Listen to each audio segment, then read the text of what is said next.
G'day, Shane here. Just a quick video to show you how the washer and sterilizer interface is going to be working. Practically, you won't see many changes at all, but I'll show you where you need to look to find the additional information. So this is the sterilization screen where you're loading items onto a trolley. Practically, none of that's changed.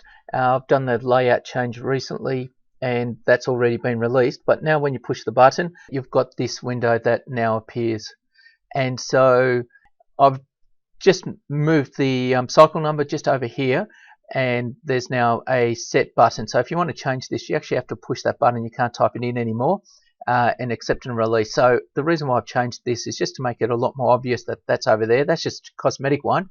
The big change though is for the interface. If you have selected a washer or sterilizer that is being interfaced, you've now got these two new buttons here. If I click interface, this screen, I'm displaying the raw data, which is this stuff up here. Don't worry about it. I'm just leaving it there mostly for my benefit, but it also then just means that you can see the sort of information I'm getting, and I'm breaking these two pieces of information down here. And as time goes by, what you might turn around is notice that, oh, wait a minute, we've got software index. Now I've got absolutely no idea what software index means, and so I'm capturing it, I'm displaying it here, but I'm not doing much more with it. But what I am doing is using the cycle counter, for example, and there's your cycle number. So I'm grabbing the information that I can use, the cycle start, the cycle end, and I'm bringing them in time on, time off. So the information that I can use, I'm going to grab out and use, and you might look at this information later on and go, well, wait a minute, there's actually more information down here that we want to have here and that you want to use in report. So I'm just showing you all the information here just so that you can look at it and go, oh yep, I can use this or not. And then here we've actually got a graph of everything that's, a table with everything that's in it. And I have nicely turned that into a graph for you over here.